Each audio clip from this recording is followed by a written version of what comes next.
สบายดีเด้อทุกคนมื้อนี้สิพาทุกคนมาเฮ็ดเมนูแกงอ่อมกระดูกหมูสูตรนี้จะน้ำข้นๆแล้วก็นัวดีเนาะเอามากินกับข้าวหุงแล้วก็กินกับข้าวเหนียวร้อนๆเนาะผู้ใดที่ว่ามักกินคือกันแหน่ปะไปเฮ็ดนำกันเด้อทุกคนเด้อสำหรับวิธีการเฮ็ดและส่วนประกอบเดี๋ยวเราไปเบิ่งพร้อมๆกันเลยเด้อส่วนประกอบของเราก็จะมีประมาณนี้เนาะจะมีกระดูกหมูแล้วก็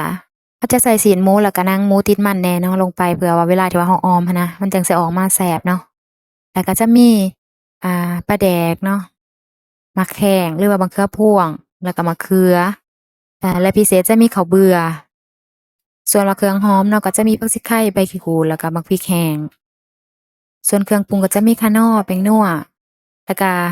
็จะมีเห็ดนางรมหรือว่าเห็ดนางฟ้านำแหน่เนาะใส่เพราะว่าเวลาที่ว่าเราใส่ออมหั้นนะเพราะว่ามื้อนี้เราบ่มีเห็ดพื้นบ้านเนาะเราก็จะใส่เห็ดที่ว่าปลูกหั้นนะและสิ่งที่สำคัญเนาะที่ว่าเราลืมบ่ได้เนาะก็คือผักข่าแยก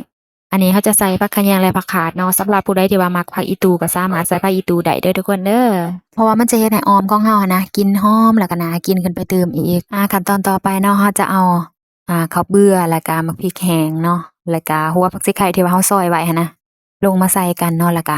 ตำให้แดกๆเพื่อที่ว่าเราจะกาเกียมเนาะเอาเครื่องที่ว่าเราตำอยู่นี่นะไปใส่ในแกงออมเลยแต่สำหรับผักชีไข่เนาะถ้าผู้ใดที่ว่าบ่มักซอยแล้วเอามาตำใส่ในข้าวเบื่อแล้วก็บักพริกหั้นนะ ก็บ่ใส่ก็ได้เด้อทุกคนเพราะว่าเวลาที่ว่าเราเฮ็ดแกงอ่อมเนาะเราก็จะมีผักชีไข่ที่ว่าเราซอยตอนบักใหญ่หั้นนะใส่อยู่ในแกงอ่อมอยู่แล้วเนาะแต่ว่านี่ข้อยจะเพิ่มแบบว่ากลิ่นหอมอีกหั้นนะก็เลยว่าเอาหัวของผักชีไข่น่ะมาซอยเป็นตอนน้อยๆแล้วก็มาตำให้มันมุนๆบัดนี้เราก็จะมาเริ่มข้างหม้อใส่ผักชีไข่ใบขี้หูดเนาะแล้วก็จะเอาเครื่องที่ว่าเราตำไว้หั้นนะมาลงเลยเนาะเราจะคนเพื่อว่าให้มันแตกตัวแหน่เด้อทุกคนถ้าว่าหม้อร้อนแล้วมันจะเฮ็ดให้ข้าวเบื่อจับกันเป็นก้อนแล้วก็ตามด้วยแป้งนัว1บวงกาแฟเนาะแล้วก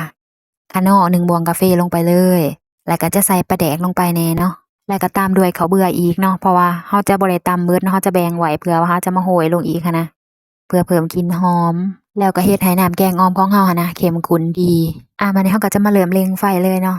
เราจะปาให้หม้อฟดจักระยะหนึ่งเนาะกะว่าให้ข้าวเบื่อแล้วก็เครื่องหอมอิหยังต่างๆมันเข้าที่เข้าทางแล้วเนาะหลังจากที่ว่าหม้อฟดหั้นนะเราก็จะเอากระดูกหมูหรือว่าศีรหมูหั้นนะ ที่ว่าเขาเตรียมไว้หั้นนะลงไปเลยและสำหรับศีรหมูของเรามื้อนี้เราจะใส่อยู่ประมาณ300กรัมเด้อทุกคนเด้อแล้วเราก็ต้มไปประมาณ15-20นาทีเนาะเพื่อว่าให้กระดูกหมูหรือว่าศีรหมูหั้นนะมันสุกดีเนาะแต่ว่าถ้าอยากต้มไปดนๆเนาะมันเปื่อยๆหั้นนะก็แห้งแซ่บเด้อทุกคนเพราะว่ามันจะเฮ็ดให้น้ำแกงอ่อมของเราหั้นนะรู้สึกแบบว่าเข้มข้นแล้วก็แซ่บนัวดีเนาะและสำหรับเมนูแกงอ่อมนี่เนาะก็เป็นอีกหนึ่งเมนูเนาะที่ว่ามีเอกลักษณ์เฉพาะตัวเนาะก็คือข้าวเบื่อเนาะทุกคนเนาะ จะมีเอกลักษณ์ที่ว่าเป็นของตัวเองเนาะจะมีรสชาติแบบพิเศษหั้นนะก็คือรสชาติที่ว่าแซ่บนัวดีหั้นแหละเนาะมาถึงตอนนี้แล้วเนาะกะว่ากระดูกหมูของเรามันสุกดีแล้วเนาะเราจะเอาเห็ดนางฟ้าหรือว่าเห็ดนางรมหั้นนะลงไปในหม้อเลยเด้อแต่สำหรับเห็ดเนาะถ้าว่าเราได้เห็ดแบบธรรมชาติหั้นนะทุกคนบ่ว่าจะเป็นเห็ดบดบ่หรือว่าเห็ดขาวค้อนเนาะก็จะมีรสชาติที่ว่าแซ่บขึ้นตื่มอีกเนาะสำหรับแกงอ่อมเราหั้นนะแต่ว่ามื้อนี้เราหาบ่ได้เนาะเราได้เห็ดนางฟ้าหรือว่าเห็ดนางรมเนาะที่ว่าเราปลูกเองหั้นนะแต่ว่าก็บ่เป็นหยังเนาะทุกคนเนาะ รสชาติมันก็ถือว่าแซ่บหรือว่าโอเคคือกันต่อไปเนาะเราก็จะเอามะเขือที่ว่าเราซอยแล้วก็เกียมไว้นะลงไปในหม้อเลยเด้อแล้วก็จะมีมะเขือพวงเนาะหรือว่ามะแข้งแล้วก็มะเขือนี่มันจะสุกพร้อมๆกันเนาะฉะนั้นเราจะลงไปในช่วงระยะเวลาเดียวกันเลยเนาะแล้วเราก็จะใส่จองเนาะเอามาคนหรือว่าคมๆมะเขือมะแข้งลงแหน่หั้นนะแล้วเราก็จะปาให้มะเขือมะแข้งนี่มันสุกดีเนาะกะว่ามันสุกดีแล้วหั้นนะเราก็จะเอา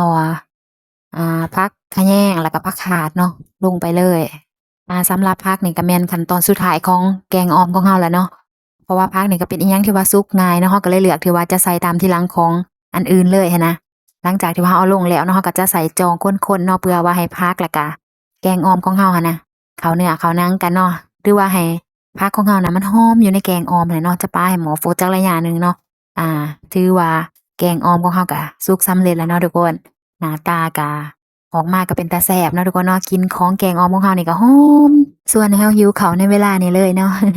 แกงอ่อมของเราตอนนี้ก็ถือว่าสุกสำเร็จแล้วเด้อทุกคนสำหรับผู้ใดที่ว่ามากินแกงอ่อมเนาะและอยากลองเอาสูตรของเราไปเฮ็ดเบิ่งก็สามารถเอาไปเฮ็ดได้เด้อทุกคนเด้อเพราะว่าเป็นสูตรที่ว่าเฮ็ดง่ายส่วนประกอบและวัตถุดิบก็บ่ได้มีอิหยังหลายแล้วก็บ่ได้มีอิหยังยุ่งยากก็ลองเอาไปเฮ็ดกินกันเบิ่งเด้อทุกคนเด้อบอกเลยว่าแซ่บแท้แน่นอน100%สูตรและวิธีการเฮ็ดเนาะก็สามารถเบิ่งตามคลิปวิดีโอของเราได้เลยสำหรับผู้ใดที่เขามาเบิ่งแล้วก็อย่าลืมกดไลค์กดแชร์หรือว่าคอมเมนต์ให้แหน่เด้อทุกคนเด้อเพื่อว่าเป็นกำลังใจในการสร้างคลิปวิดีโอต่อไปแล้วมาลุ้นนำกันเด้อทุกคนเด้อว่าคลิปวิดีโอหน้าเราจะเฮ็ดเมนูใดแล้วเรามาเจอกันในเมนูหน้าเด้อสำหรับมื้อนี้บ๊ายบาย